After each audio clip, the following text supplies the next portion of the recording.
Assalamualaikum warahmatullahi wabarakatuh. Bismillah, alhamdulillah, wassalatu wassalamu ala rasulillah Sayyidina Maulana Muhammad ibn Abdillah wa ala alihi wa sahbihi wa mawala. Qalu subhanaka la ilma lana illa ma'allamtana innaka antal alimul hakim. Rabbi israh li sadri wa yassir li amri wa ahlul 'uqdatam min lisani yafqahu qawli birahmatika ya arhamar rahimin. Wala haula wala quwata illa billahil aliyyil azim. Amma ba'd, muslimin muslimat, mustami'in mustami'at, bil khusus jamaah Masjid Al-Muttaqin yang dirahmati Allah Subhanahu wa taala. Sama-sama kita panjatkan puji kesyukuran kita kehadirat Allah Subhanahu wa taala atas segala karunia-Nya, nikmat yang Allah berikan kepada kita. Nikmat panjang umur dalam keadaan iman, Islam, sehat walafiat. Nikmat dipertemukan kita pada malam hari ini dalam program Masjid Al-Muttaqin, kuliah tasawuf pada malam hari ini. Semoga apa yang akan kita bincangkan, kita diberikan kefahaman dan kita diberikan bantuan oleh Allah untuk dapat mengamalkan, sehingga mudah-mudahan ianya menambahkan lagi, mengukuhkan lagi keimanan kita dan menambahkan lagi akan ketakwaan kita kepada Allah Subhanahu wa taala. Muslimin muslimat yang dirahmati Allah, sebelumnya marilah sama-sama kita baca suratul Fatihah. Kita tujukan kepada Rasulullah sallallahu alaihi wasallam, keluarganya, sahabat-sahabatnya dan pengikut sahabat hingga ke hari kiamat. Begitu juga kepada sekalian ulama, kepada sekalian guru-guru kita, bil khusus kepada obar ummah, ulama-ulama yang berdakwah menyampaikan risalah Islamnya di Singapura ini, di antaranya Al-Habib Nuh bin Muhammad Al-Habsyi dan juga Syekh Umar Al-Khatib, kemudian Syekh Abdul Halim Siddiq dan yang lain-lain. Semoga Allah Subhanahu wa taala merahmati mereka semua, menerima kebaikan mereka semua dan mengampunkan dosa-dosa mereka semua. Dan juga Fatihah kita tujukan kepada guru-guru kita, pada orang tua kita, sama ada yang masih hidup ataupun yang sudah wafat. Yang sudah wafat semoga Allah ampunkan dosa-dosanya, lapangkan kuburnya, terima kebaikannya dan ampunkan dosa-dosanya. Manakala yang masih hidup, semoga Allah memberikan panjang umur kepada mereka dan senantiasa dalam keadaan iman Islam serta sehat walafiat. Dan tidak lupa Fatihah kita niatkan untuk keluarga kita ya, yang sedang sakit, mudah-mudahan diberikan kesembuhan dan dipermudahkan semua urusannya. Fatihah juga kita tujukan kepada sekalian muslimin muslimat yang telah berbakti, yang telah menabur jasa dengan Masjid Al-Muttaqin, sama ada penyumbangnya, pengasasnya ya, LPM-nya, para imam bilalnya, para sukarelawannya, para staf-stafnya ya. Semoga Allah Subhanahu wa taala merahmati mereka semua, menerima semua kebaikan-kebaikannya dan mengampunkan semua kesalahan-kesalahannya. Dan tidak lupa Fatihah kita tujukan kepada muallif kitab ini, Syekh Nawawi Al-Bantani. Semoga Allah Subhanahu wa taala merahmati beliau, menempatkan beliau di kalangan para salihin, diterima semua kebaikan beliau, dimaafkan semua dosanya, dan semoga kita mendapatkan keberkatan dari ilmu beliau insyaallah. Ala hadiniyah wa ala kulliyatin salihah wa ila hadratin Nabi Muhammadin sallallahu alaihi wasallam. Al-Fatihah. Ar-Rahmanir-Rahim.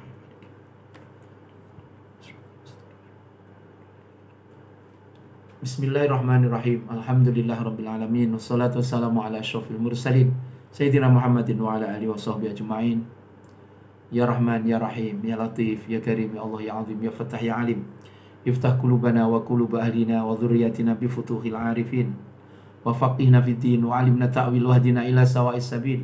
Allahumma rzuqna ya Rabb fahman nabiyyin wa hifdzal mursalin wa ilhamal malaikatil muqarrabin fi afiyatin ya arhamar rahimin. Wa sallallahu ala sayyidina Muhammadin wa ala alihi washabihi wasallam. Walhamdulillahi rabbil alamin. Apa kabar semua jamaah Masjid Al-Muttaqin?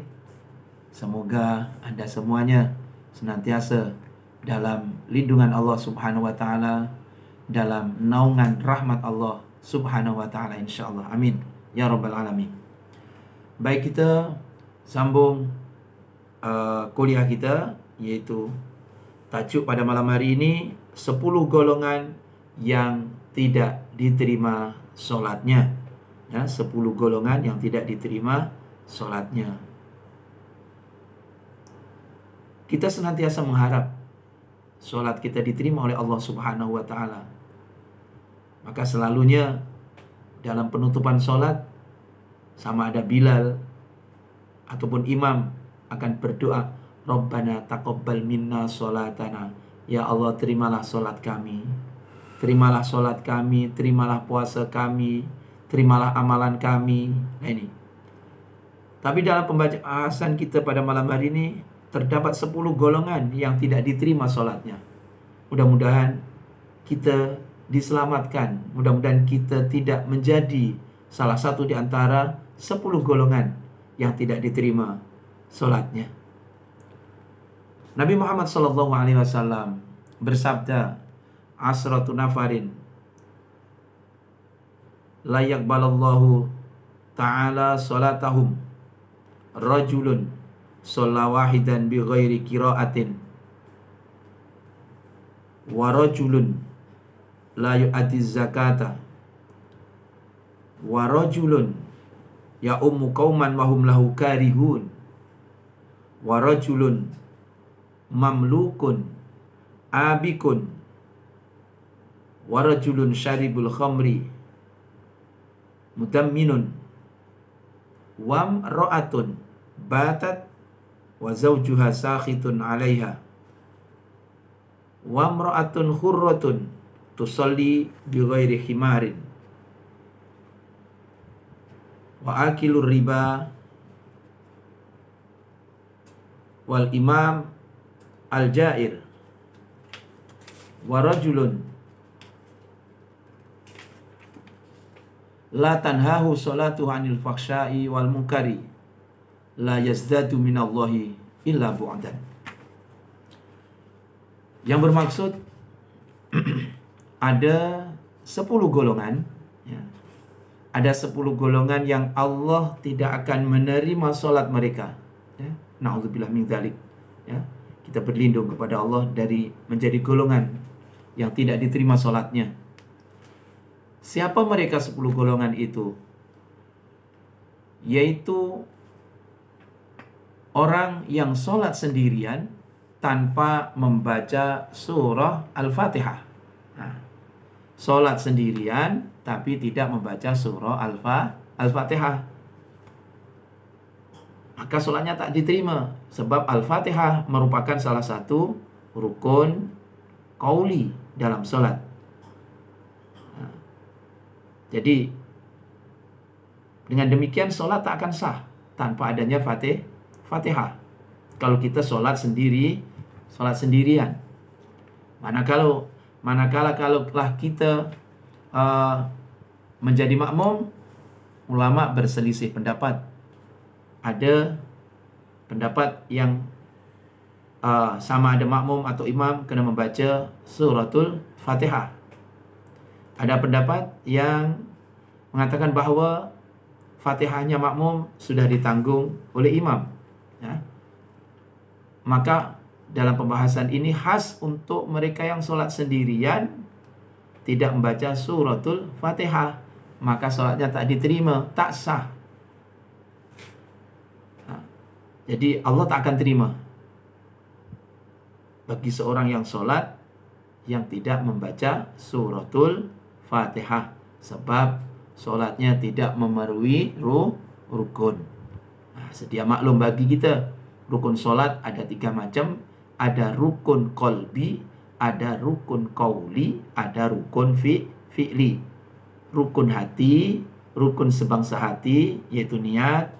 Rukun sebangsa fi'li, perbuatan, contoh adalah berdiri, ruku, i'tidal, sujud, duduk di antara 2 sujud, kemudian duduk tahiyat akhir, ini termasuk fi'li. Dan juga rukun qauli, rukun ucapan, di antaranya apa? Takbir, kemudian baca suratul Fatihah dan yang lain-lain. Baik. Kemudian yang nomor 2, yang tidak diterima sholatnya adalah orang yang tidak menunaikan zakat, ya. Orang yang tidak menunaikan zakat. Sebagaimana maklum bagi kita, apabila Allah Subhanahu wa taala memerintahkan orang-orang yang beriman untuk mendirikan sholat, kemudian diikuti dengan menunaikan zakat. Sholat adalah hubungan kita dengan Allah, manakala zakat adalah hubungan kita dengan sesama manusia. Maka keduanya seiring. Kalau yang satunya dilakukan, namun yang satunya tidak dilakukan, maka yang satunya pun tidak akan diterima oleh Allah Subhanahu wa ta'ala. Dengan demikian, orang yang mendirikan sholat, ya, tapi dia tidak tunaikan zakat, maka sholatnya tak akan diterima oleh Allah Subhanahu wa ta'ala, sebab dia tidak menjaga hakul adaminya, ya, kewajiban yang berhubung kait dengan hakul adami, ya, hakul adami, haknya anak Adam. Ini yang kedua. Jadi dalam surah Fussilat, Allah Subhanahu wa taala berfirman, wa wailun lil musyrikin alladzina la yu'tuna zakah. Dan kebinasaan besar bagi orang-orang musyrik, yaitu orang-orang yang tidak menunaikan zakat. Ya. Maka jelas dalam ayat ini Allah menyebut mereka yang enggan membayar zakat sebagai orang musyrik. Na'udzubillah min dzalik. Ini yang nomor 2. Jadi mereka sholat tapi tidak tunaikan zakat. Sama ada zakat fitrah ataupun zakat harta. Zakat fitrah ataupun zakat harta. Baik. Manakala yang nomor 3, tuan-tuan, puan-puan yang dirahmati Allah Subhanahu wa ta'ala, orang yang menjadi imam pada suatu kaum yang mereka membencinya, ya. Orang yang menjadi imam yang mana makmumnya membencinya, maka dihukumkan seorang menjadi imam, ya, menjadi imam kena dipilih adalah orang yang disukai oleh makmumnya, oleh jamaahnya.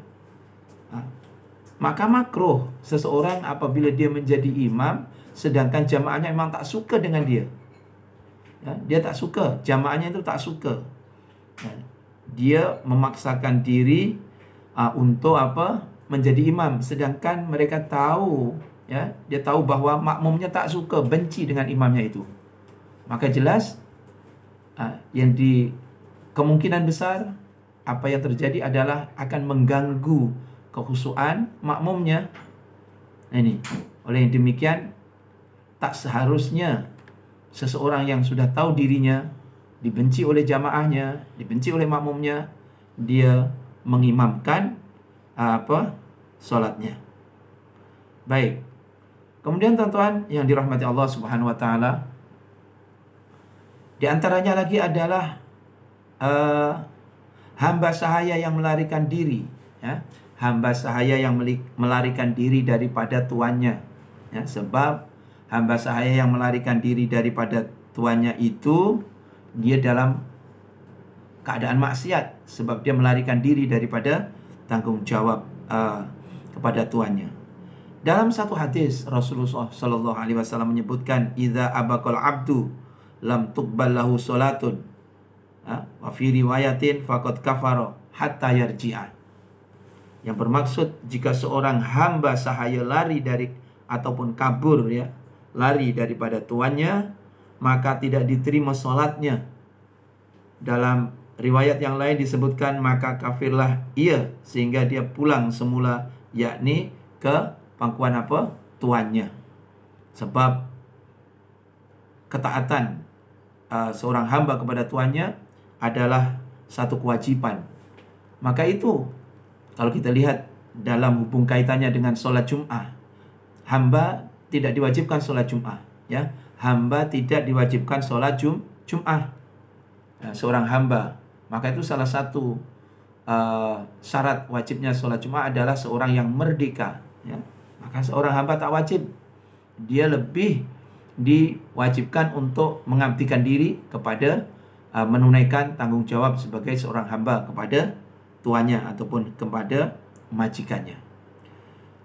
Baik, selanjutnya tuan-tuan puan-puan yang dirahmati Allah Subhanahu wa taala, di antara golongan yang tidak diterima salatnya lagi adalah peminum khamr, ya, ataupun pemabuk, orang yang senantiasa minum khamr. Nah, ini orang yang senantiasa minum khamr. Orang yang senantiasa minum khamr, kemudian dia menunaikan solatnya. Dengan arti kata, solat yang dia lakukan tidak mencegah dirinya dari perbuatan tersebut. Ini Rasulullah Shallallahu Alaihi Wasallam bersabda, ijtanibul khamra fa inna ummul khaba'is. Ya, jauhilah khamr karena barang itu, khamr itu menjadi induk segala kejahatan. Maksudnya menjadi punca segala kejahatan, menjadi punca segala kemaksiatan. Biasanya orang kalau sudah kaki penagih khamr ke, penagih dada ke, kalau dia sudah tak mampu menguasai dirinya, maka dia akan melakukan segala sesuatu untuk mendapatkan apa yang dia inginkan. Sebab dah tak boleh menguasai dirinya, dia harus ambil khamr, ambil dadah, maka dia sanggup melakukan bermacam-macam kejahatan, ya, sebab dia ingin mendapatkan apa? Mendapatkan apa yang dia inginkan tadi. Bahkan dalam keadaan dia mabuk, dia akan melakukan perkara-perkara yang dilarang oleh Allah Subhanahu wa taala. Maka itu Rasul sallallahu alaihi wasallam menyebutkan fa innaha ummul khaba'is, ya. Fa inna ummul khaba'is. Ini khamr itu menjadi induk segala kejahatan. Bermula dari khamr lah, kemudian orang tersebut akan melakukan kejahatan-kejahatan yang lain. Baik. Kemudian tuan-tuan puan-puan yang dirahmati Allah Subhanahu wa taala, di antaranya golongan yang tidak diterima salatnya adalah wanita yang tidur malam dan membuat marah suaminya. Ya. Dengan arti kata dia tidak diridhoi oleh suaminya. Ini wal mar'atu batat wa zawjuha sakhitun 'alaiha.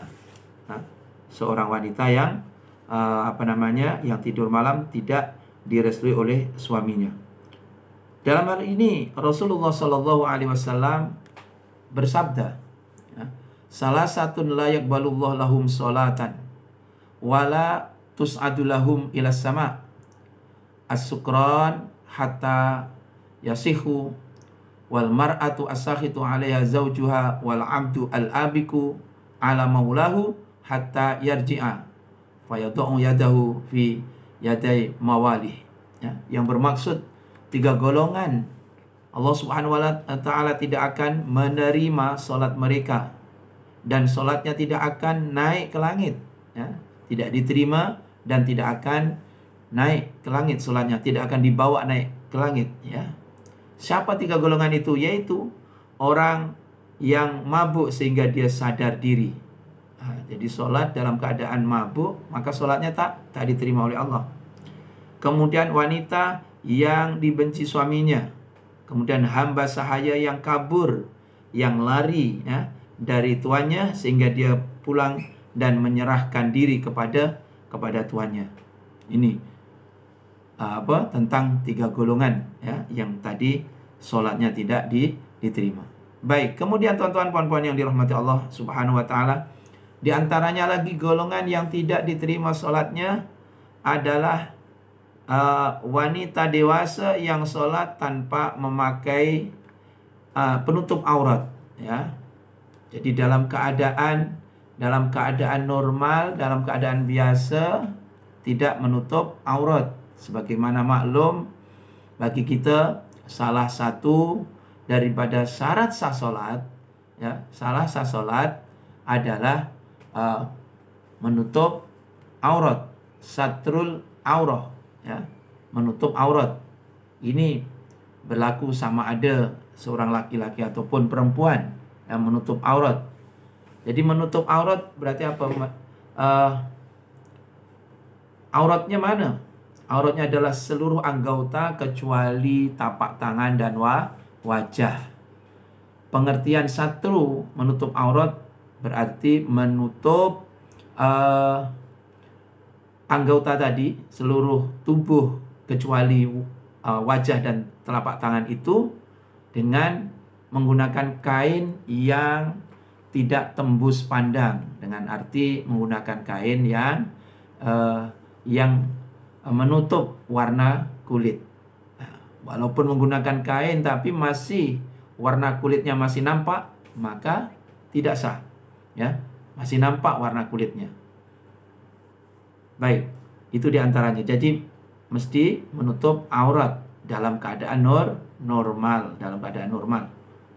Jadi kalau tidak menutup aurat, maka sholatnya tidak sah, tidak akan diterima oleh Allah Subhanahu wa ta'ala.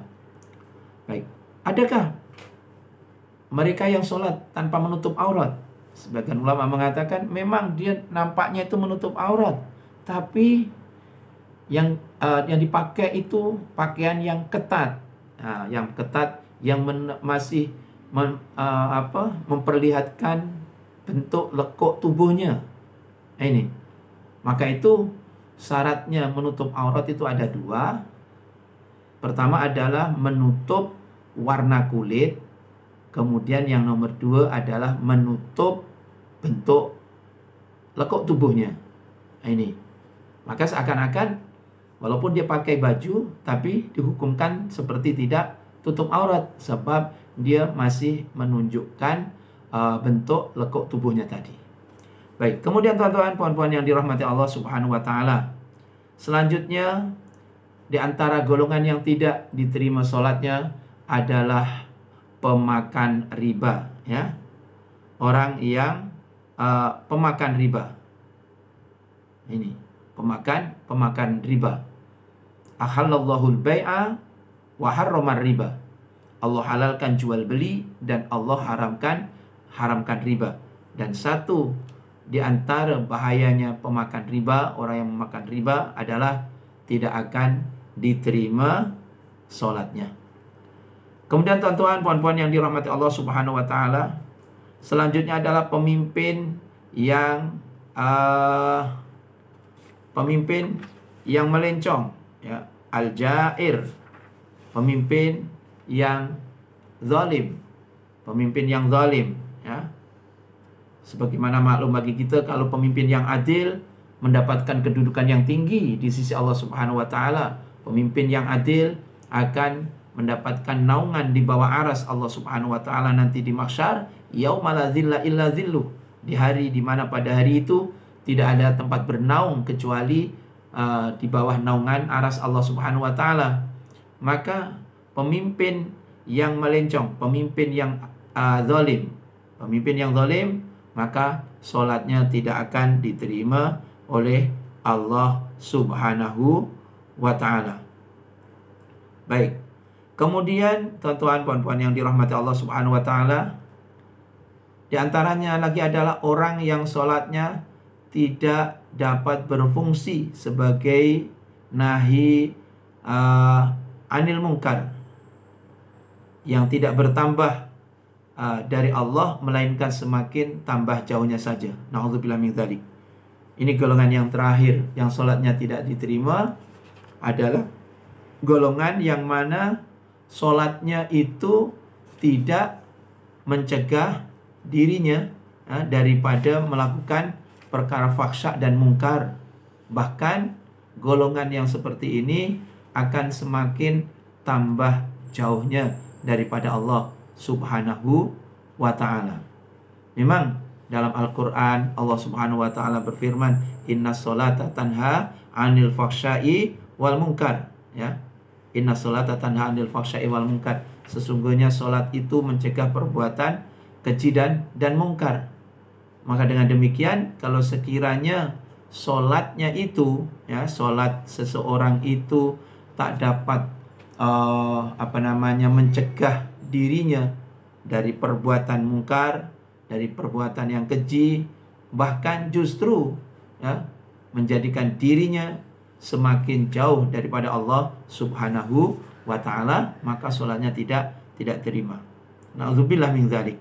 Maka itu kecuali kalau golongan-golongan tadi bertaubat kepada Allah Subhanahu wa ta'ala, maka apabila mereka sudah bertaubat kepada Allah, maka sholatnya akan diterima oleh Allah Subhanahu wa ta'ala. Begitulah pentingnya teman-teman, kita bertaubat kepada Allah Subhanahu wa ta'ala. Semoga kita dan anak cucu kita, ya, dijaga oleh Allah Subhanahu wa ta'ala, diselamatkan oleh Allah Subhanahu wa ta'ala dari menjadi salah satu 10 golongan tadi, ya. Moga-moga kita dan anak cucu kita dijauhkan oleh Allah dari menjadi salah satu dari 10 golongan tadi. Moga-moga dengan demikian, ya, solat kita akan diterima oleh Allah Subhanahu wa ta'ala. Moga-moga solat yang kita lakukan akan dapat mencegah kita dari perbuatan keji dan mungkar. Moga-moga solat kita dapat mencegah diri kita dari perbuatan keji dan mungkar. Semoga dengan demikian amal ibadah kita tadi akan diterima oleh Allah Subhanahu wa ta'ala, dan semoga dengannya kita akan selamat dunia dan akhirat kelak. Kita akan mendapatkan kebaikan, kebahagiaan di dunia hingga ke akhirat kelak, insyaallah. Amin, amin ya rabbal alamin. Begitulah tuan-tuan, puan-puan yang dirahmati Allah Subhanahu wa ta'ala. Semoga Allah senantiasa membimbing kita. Semoga Allah Subhanahu wa ta'ala senantiasa membantu kita, ya, menyelamatkan kita, mengingatkan kita, ya. Semoga kita terselamat daripada menjadi golongan yang solatnya tidak diterima oleh Allah Subhanahu wa ta'ala. Semoga dengannya kita tidak menjadi golongan yang rugi, ya. Apabila kita menjadi golongan tadi, maka kita akan menjadi golongan yang rugi, golongan yang tidak diterima solatnya. Kita akan menjadi golongan yang rugi di akhirat kelak. Walaupun kita ingat di dunia dah banyak melaksanakan ibadah, khususnya ibadah solat, namun ternyata solat kita tidak diterima oleh Allah Subhanahu wa ta'ala. Na'udzubillah min dzalik. Kita berlindung kepada Allah dari menjadi golongan yang seperti itu.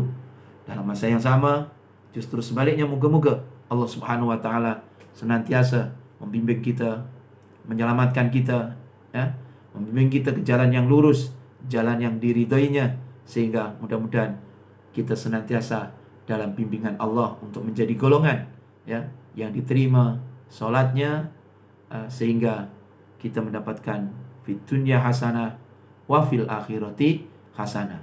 Bahagia di dunia, bahagia di akhirat, sebagaimana yang setiap hari kita minta kepada Allah Subhanahu wa ta'ala. Rabbana atina fid dunya hasanah wa fil akhirati hasanah wa qina adzabannar, ya.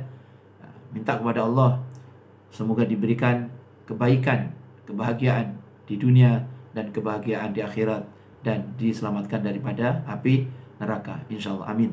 Begitulah tuan-tuan puan-puan yang dirahmati Allah, apa yang boleh dikongsikan pada malam hari ini. Semoga Allah Subhanahu wa ta'ala memberikan taufiknya, bantuannya kepada kita, sehingga kita dapat mengamalkan apa yang telah kita bincangkan bersama tadi, insyaallah. Amin ya rabbal alamin. Bismillahirrahmanirrahim.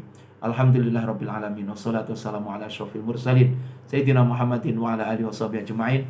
Allahumma anfa'na ya nafi bima 'allamtana wa 'allimna ma yanfa'una wa zidna fahma. Allahumma arinal haqqa haqqa warzuqna tiba'ah wa arinal batila batila warzuqna ijtinabah. Allahumma a'inna ala dzikrika wa syukrika wa husni ibadatik. Rabbana zalamna anfusana wa illam taghfir lana wa tarhamna lanakunanna minal khasirin. Rabbana la tuzigh qulubana ba'da idh hadaitana wa hab lana min ladunka rahmah innaka antal wahhab wa afri alaina sabra wa tawaffana muslimin. Allahumma adfa' 'anna al-ghala wal waba wal bala wal zalazil wal mihan ma dhahara minha wa ma batan min baladina hadha khassa wa ansaril buldani 'amma innaka 'ala kulli syai'in qadir. Wa sallallahu ala sayyidina Muhammadin nabil ummi asy-syafi'il musyaffa' wa ala alihi wa sahbihi wasallam. Walhamdulillahirabbil alamin. Hadza wal afwu minkum. Kurang lebihnya mohon maaf yang sebesar-besarnya.